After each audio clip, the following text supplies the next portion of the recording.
Imagina que você mora em uma cidade pequena e conhece um senhor que sempre trabalhou em empregos comuns, andava com alfinetes de remendo no casaco e até mesmo um carro simples. Mas no final da vida, ele deixa uma doação de milhões de dólares para a família, para o hospital e até mesmo para a biblioteca da cidade. Quem foi esse cara? Como que ele fez isso e por que ele fez isso? Nesse vídeo nós vamos ver a história de Ronald Read, um homem que mesmo com baixa renda acabou construindo um patrimônio de cerca de 8 milhões de dólares. E quais são as 6 lições que podemos tirar da vida dele? Esse vídeo pode mudar a sua própria percepção do teu trabalho e do teu dinheiro. Então já deixa o seu like aqui nesse vídeo, porque assim você ajuda esse canal a continuar produzindo conteúdos cada vez melhores. Como que você definiria a vida de uma pessoa multimilionária? Talvez alguém jogando golfe, com uma mansão e uma garagem gigantesca com diversos carros de luxo. Na verdade, isso não fazia parte da rotina de Ronald Read, que tinha como hobby coisas bem mais simples, como cortar madeira, colecionar selos e gostava de ler livros da biblioteca da cidade.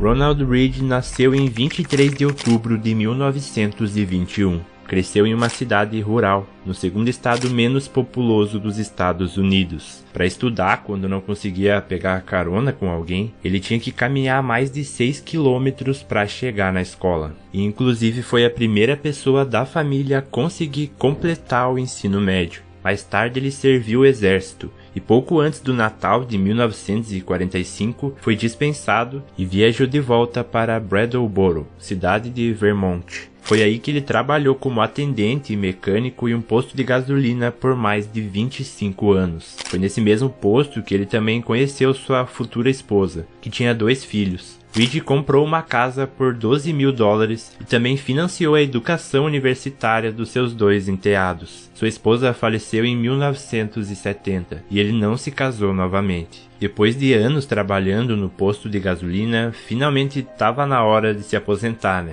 Não pro Read. A aposentadoria dele durou apenas 1 ano, e então ele arrumou um emprego como zelador em uma loja de departamentos, onde trabalhou por mais 17 anos. Ronald fazia o que pudesse para economizar. Ele sempre estacionava em uma vaga mais distante de onde ele estava indo, para não se deparar com um paquímetro cobrando pelo estacionamento. Ele usava um alfinete na jaqueta para conseguir usar por mais tempo, e também vestia umas camisas de flanela meio surradas. Ronald sempre teve uma vida bastante simples e discreta. Ele gostava de ir no café do hospital da cidade. Quando essa cafeteria fechou, ele passou a frequentar o Friendly's, um tipo de restaurante barra lanchonete da cidade. Algumas pessoas até se ofereciam para pagar o café do Read por achar que ele não tinha condições. Ele ficava meio constrangido com isso.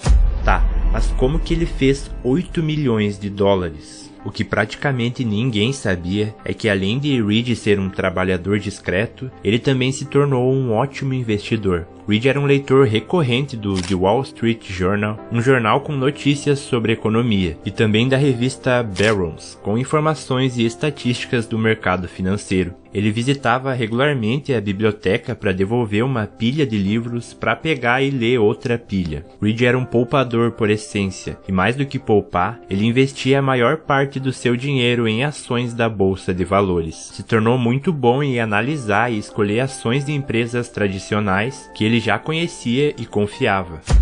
A sua estratégia de investimentos consistia em comprar e manter ações de empresas que eram boas pagadoras de dividendos. Ele então usava o dinheiro dos dividendos para reinvestir em mais ações. Ronald Read gostava das famosas Blue Chips, ações de empresas com uma boa reputação, que são referências nos seus setores. Sua carteira de investimentos tinha cerca de 87 empresas diferentes, diversificadas em muitos setores como saúde, telecomunicações, serviços públicos, transporte ferroviário, bancos e bens de consumo. Entre elas, ações de empresas como The J.M. Smucker Company, CVS Health, Johnson & Johnson, Procter & Gamble, JP Morgan Chase, General Electric e Dow Chemical Company. E por mais que ele avaliasse bem uma empresa antes de investir, ele nem sempre acertava, como foi o caso do banco Lehman Brothers, que o Reed tinha ações, mas que faliu em 2008. Essa falência afetou pouco o Reed, porque os seus investimentos eram bastante diversificados. Então, quando uma das ações se desvalorizava, as outras que estavam indo bem acabavam compensando. Vale dizer que ele não tinha muito contato com tecnologia. Tudo que usava para pesquisar era impresso. Todos os certificados das suas ações ficavam guardadas em um cofre. Quando empilhados, atingiam 5 polegadas de altura. Cara, que empenho! Hoje a gente tem informação sobre qualquer coisa na palma da mão e dá para investir até pelo celular. Quando a saúde do Reed piorou, ele foi levado para o Braddock Memorial Hospital e faleceu lá em 2 de junho de 2014. Aos 92 anos. Foi aí que veio a surpresa para a maioria das pessoas da cidade, quando começaram a sair notícias das suas doações em vários jornais e revistas. Ele tinha um patrimônio de cerca de 8 milhões de dólares, deixando 2 milhões para os enteados, 4,8 milhões para o hospital da cidade e 1,2 milhões para a biblioteca. Foram as maiores doações que essas instituições já tinham recebido. Um dos enteados disse que sabia que ele tinha investimentos, mas nunca soube quanto. Podemos dizer que o sucesso de Ronald Reed como investidor depende de diversos fatores. Primeiro, ele tinha um estilo de vida extremamente simples. Como dito por muitas pessoas que eram próximas dele, ele era um homem frugal, focando boa parte da sua renda em prol do que era realmente importante para ele, que no caso era investir. Ele era apaixonado por isso. Segundo, ele tinha muita paciência. Podemos dizer que o Reed foi o clássico investidor buy and hold. Sua estratégia de investimento basicamente era comprar ações escolhidas a dedo e manter elas por tempo indeterminado, sem se preocupar com variações no curto prazo. Seu foco estava sempre no longo prazo. E em terceiro, a sua consistência de investir de forma recorrente, sempre reinvestindo o dinheiro que recebia dos dividendos das suas ações. Isso criou o efeito bola de neve, que acontece devido aos juros compostos, que potencializam o retorno do investimento no longo prazo, permitindo que o dinheiro trabalhe por si só e cresça exponencialmente. É certo que o mercado financeiro atualmente não vai ser o mesmo de quando o Reed investiu, e o cenário econômico do nosso país certamente é diferente do dele. Nos últimos anos, o salário de quem ganha pouco foi afetado pela alta constante dos preços. Mas se você está assistindo esse vídeo agora na internet, é fato que você já tem muito mais acesso à informação e praticidade que o próprio Ronald Reed não tinha quando começou. E afinal, quais são as lições que podemos tirar dessa história?